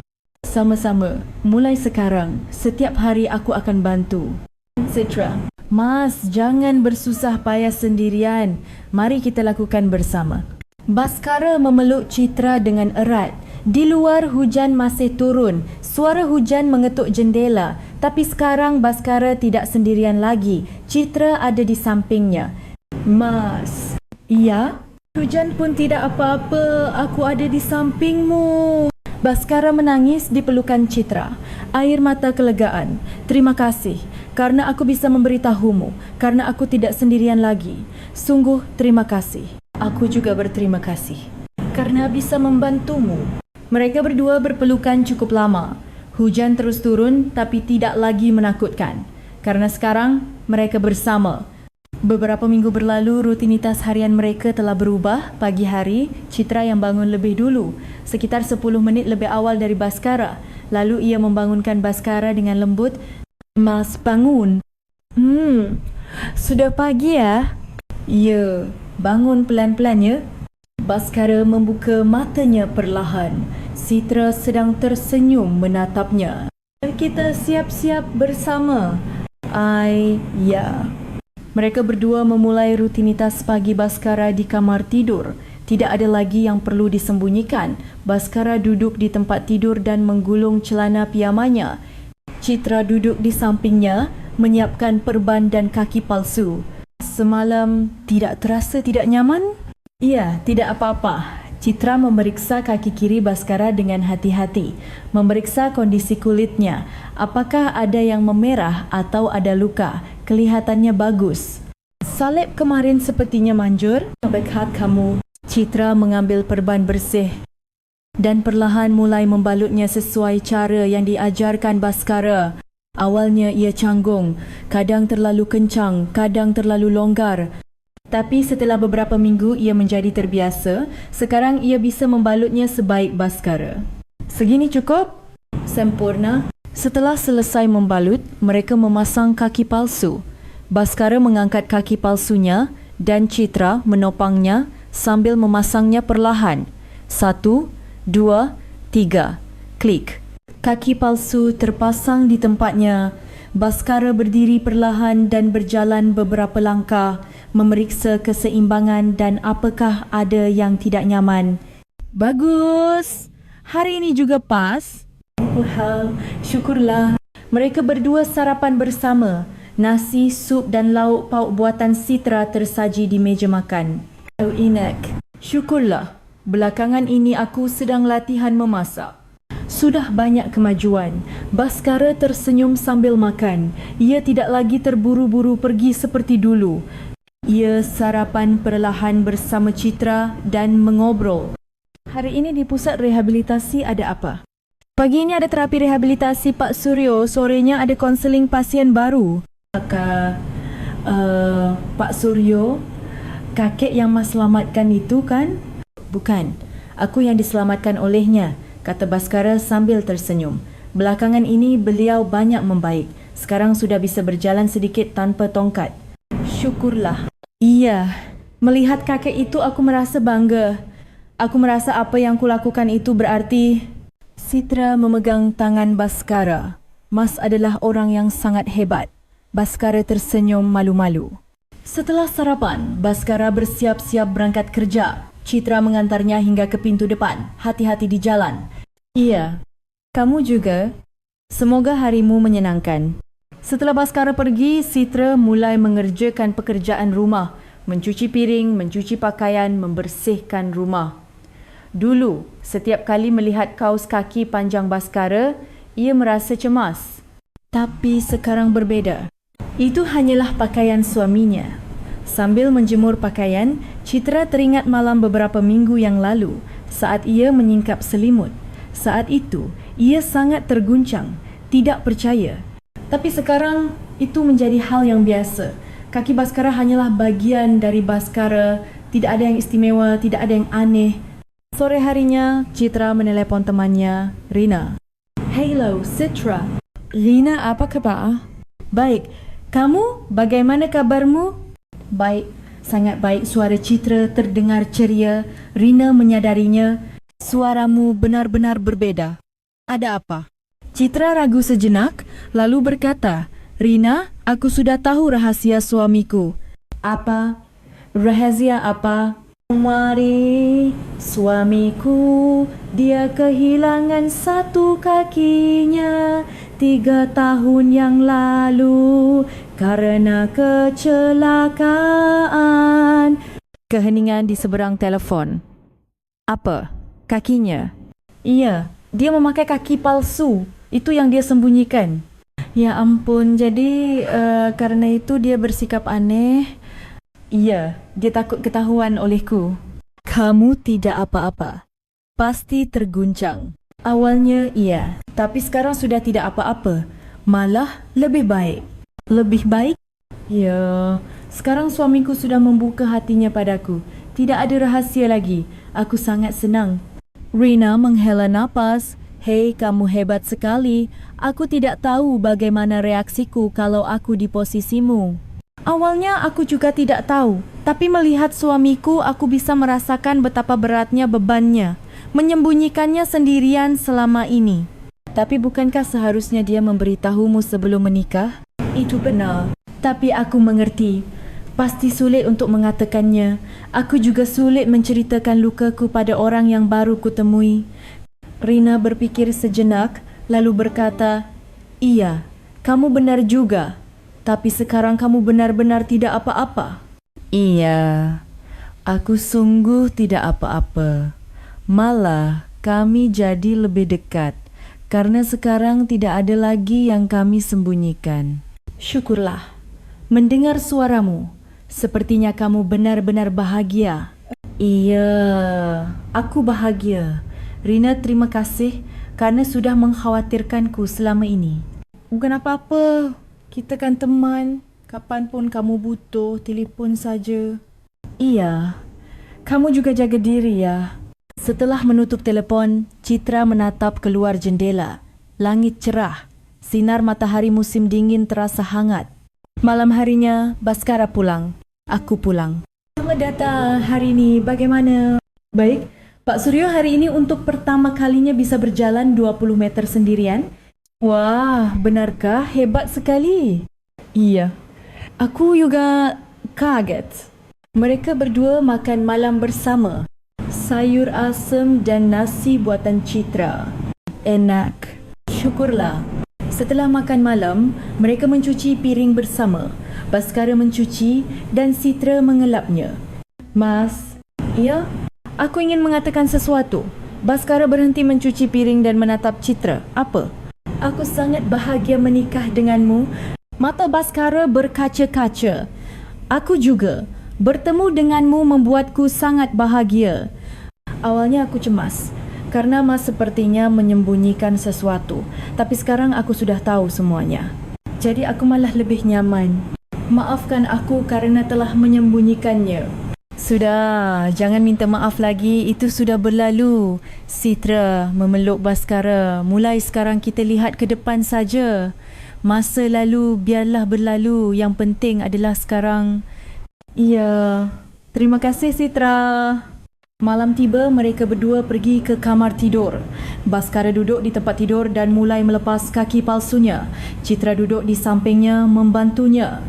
Melepas perban, melepas kaki palsu, membersihkan kakinya, mengoleskan salep dan kembali membalutnya dengan perban bersih. Itu sudah menjadi rutinitas harian yang biasa. Sudah selesai. "Terima kasih." Mereka berdua berbaring berdampingan di tempat tidur. Tapi kali ini berbeza. Baskara tidak memunggunginya. Ia berbaring menghadap Citra dan memegang tangan Citra. "Citra." "Iya?"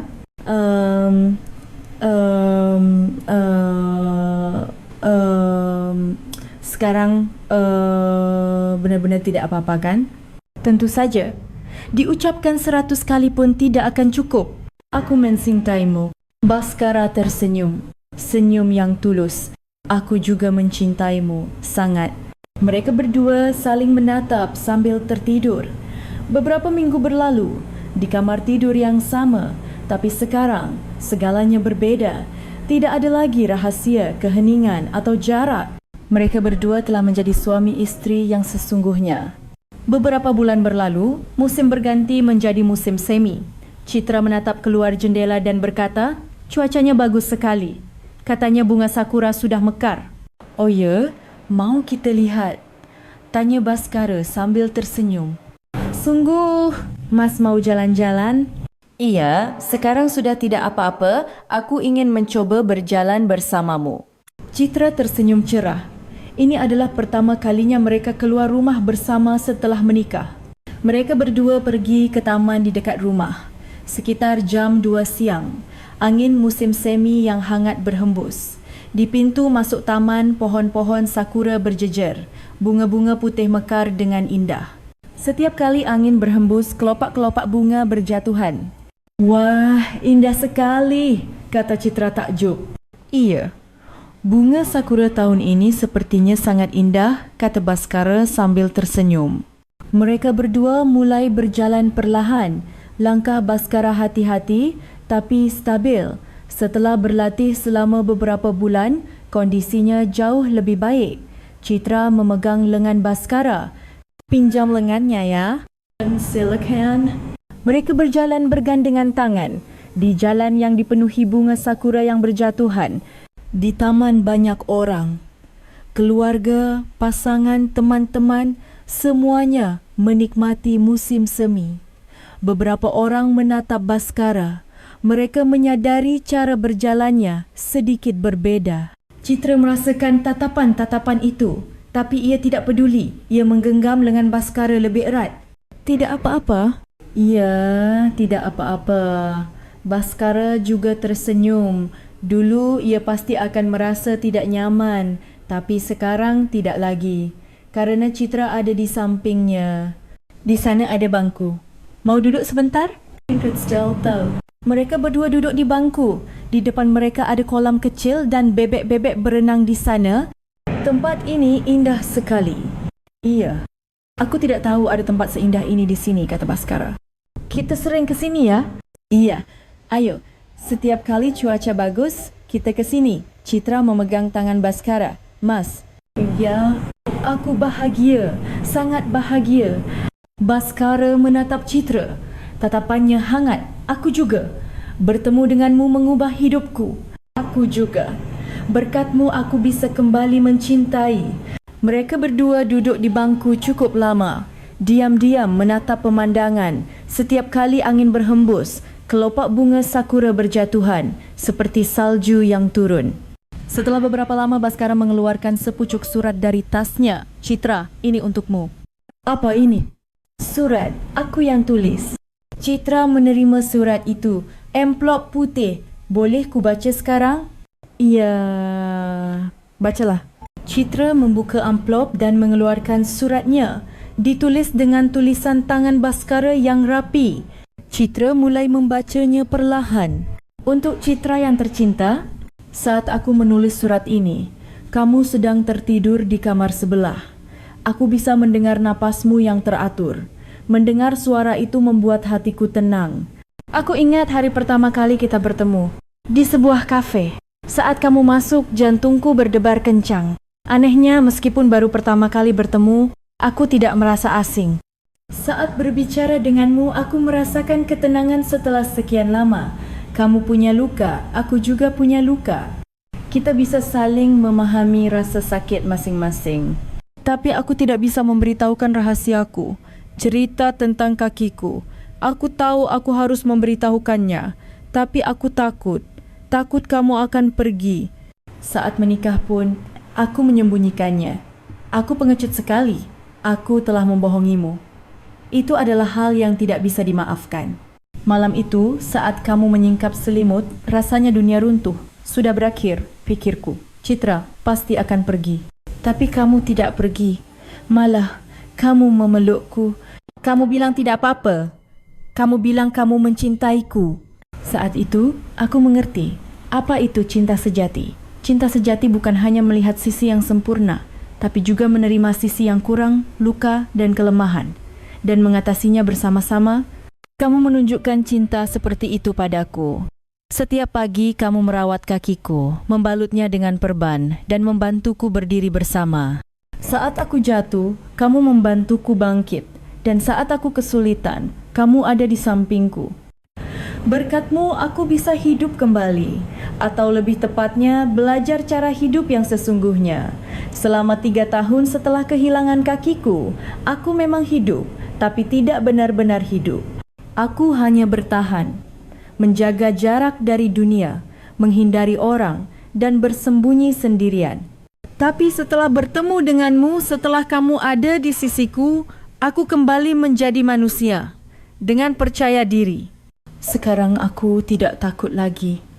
Tatapan orang, penampilanku, karena ada kamu. Kamu bilang padaku bahwa aku adalah orang yang utuh. Kehilangan satu kaki tidak membuatku tidak utuh. Kata-katamu itu menyelamatkanku. Citra, terima kasih kerana telah ada di sisiku, kerana telah mencintaiku apa adanya, kerana telah berjalan bersamaku. Aku ingin terus berjalan bersamamu seumur hidup. Perlahan, dengan kecepatan kita sendiri, di hari hujan, di hari bersalju, di hari berangin, selama ada kamu, aku tidak apa-apa. Aku mencintaimu sangat. Setelah selesai membaca surat itu, Citra menangis. Mas, terima kasih. Sungguh, terima kasih. Baskara juga menangis. Citra memeluk Baskara dengan erat. Aku yang berterima kasih kerana telah bertemu denganmu. Mereka berdua berpelukan cukup lama di hari musim semi yang dipenuhi bunga sakura yang berjatuhan. Setelah beberapa lama, Citra berkata, Mas, masih kuat jalan? Ya, tidak apa-apa. Mereka berdua kembali berdiri dan mulai berjalan.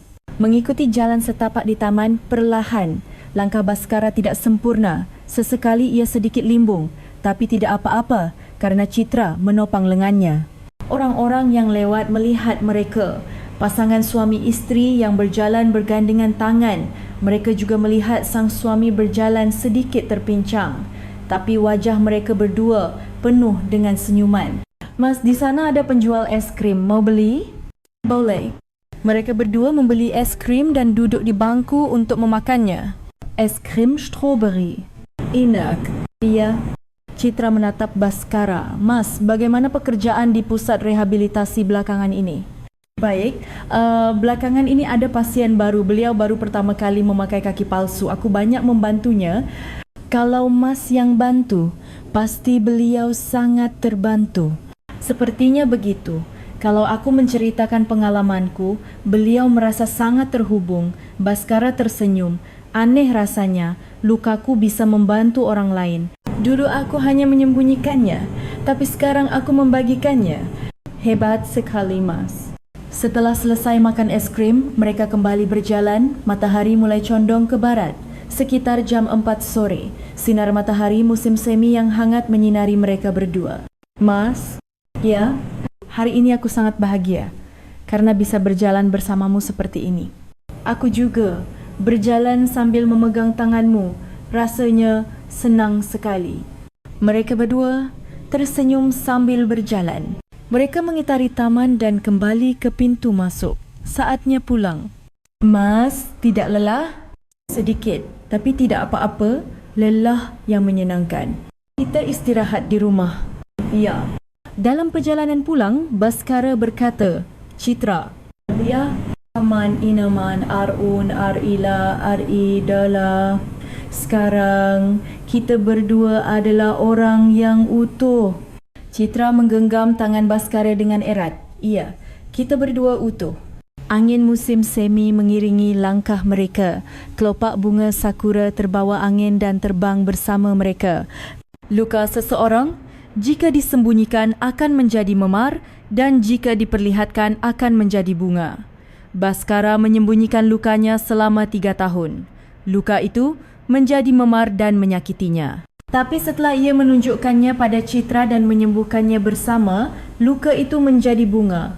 Sekarang, bunga itu juga memberikan harapan bagi orang lain. Mereka berdua berjalan pulang sambil berpegangan tangan. Perlahan, bersama, mereka akan terus berjalan seperti itu. Di jalan panjang yang bernama kehidupan, terkadang kita semua menyembunyikan luka kita kerana takut menunjukkannya pada orang lain. Tapi cinta sejati adalah cinta yang merangkul bahkan luka itu. Jika anda menyukai cerita hari ini, dukung kami dengan subscribe dan like. Perhatian kecil dari anda menjadi kekuatan untuk menciptakan cerita yang lebih baik. Sampai jumpa di cerita menyentuh berikutnya. Semoga hari anda bahagia.